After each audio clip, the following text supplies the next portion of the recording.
महिला के हाथ के छालों से मवाद निकाला और 8 साल के जेम्स फिप्स के दोनों हाथों में इंजेक्ट किया। 3000 साल पहले अस्तित्व में थी। वैक्सीन विज्ञान की नींव रखी। आप देख रहे हैं मेडिसिन की बात।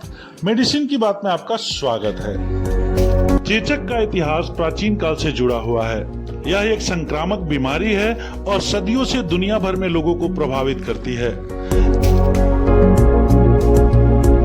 चेचक के शुरुआती मामलों के प्रमाण भारतीय, चीन और मिस्र की प्राचीन सभ्यताओं में भी मिलते हैं।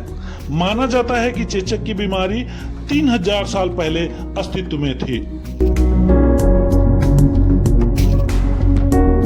मिस्र के मम्मीकृत अवशेषों में भी चेचक के लक्षण पाए गए हैं।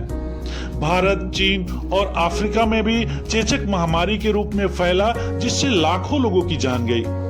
चेचक का इतिहास भारतीय उपमहाद्वीप में भी गहराई से जुड़ा हुआ है। जहां इसे माता रोग कहा जाता था, लोग इसे देवी का क्रोध मानते थे। उस समय चेचक एक घातक और व्यापक बीमारी थी। उस समय मनुष्यों को चेचक होता था और गायों में भी एक हल्का संक्रमण या इन्फेक्शन हुआ करता था, जिसे गाय चेचक या काउपॉक्स कहा जाता था। गायों और मनुष्यों में होने वाले इन्फेक्शन को स्टडी करते हुए इंग्लैंड के एक डॉक्टर और साइंटिस्ट एडवर्ड जेनर ने चेचक का वैक्सीन बनाया। एडवर्ड जेनर द्वारा बनाया गया यह वैक्सीन दुनिया का पहला वैक्सीन या टीका था।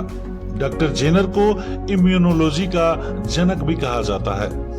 अपने शोध के दौरान डॉक्टर जेनर ने अनुमान लगाया कि जो लोग गाय के संपर्क में रहते थे, विशेषकर दुग्धकर्मी, वे चेचक से बचे रहते थे, क्योंकि वे पहले से ही काउपॉक्स या गाय चेचक से संक्रमित हो जाते थे।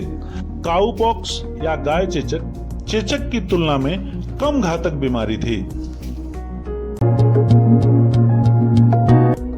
डॉक्टर जेनर का यह अनुमान था कि काउपॉक्स से प्रभावित व्यक्तियों के शरीर पर छालों में मौजूद मवाद उन्हें चेचक से बचाता है, और इसी आधार पर 14 मई 1776 डॉक्टर जेनर ने जेम्स फिप्स नामक एक 8 वर्षीय लड़के को टीका लगाकर अपनी परिकल्पना का परीक्षण किया।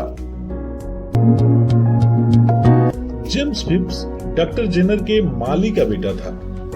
डॉक्टर जेनर की जानकारी में एक सारा नेल्मेस नाम की महिला थी, जिसको काउपॉक्स का इन्फेक्शन हुआ था।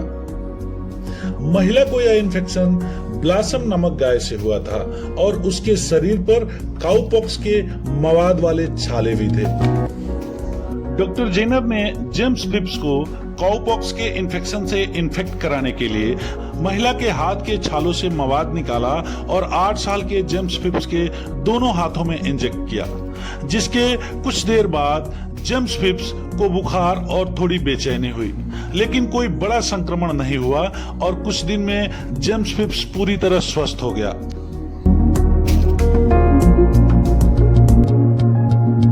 इसके कुछ दिनों बाद डॉक्टर जेनर ने जेम्स फिप्स को चेचक से संक्रमित कराने का प्रयास किया, लेकिन फिप्स संक्रमित नहीं हुआ। इस प्रकार यह सिद्ध हो गया कि गाय चेचक से संक्रमित होने पर व्यक्ति को चेचक से सुरक्षा मिलती है, और इस प्रयोग ने वैक्सीन विज्ञान की नींव रखी और वैक्सीनेशन शब्द की उत्पत्ति हुई। इस वीडियो और चैनल पर बताई गई सभी बातें आपकी जानकारी और जागरूकता के लिए है। कैसा लगा कमेंट में हमें जरूर बताइए, और यदि अभी तक आपने चैनल को सब्सक्राइब नहीं किया है तो चैनल को सब्सक्राइब कीजिए, लाइक कीजिए, अच्छा लगे तो अपने दोस्तों रिश्तेदारों में शेयर जरूर कीजिए।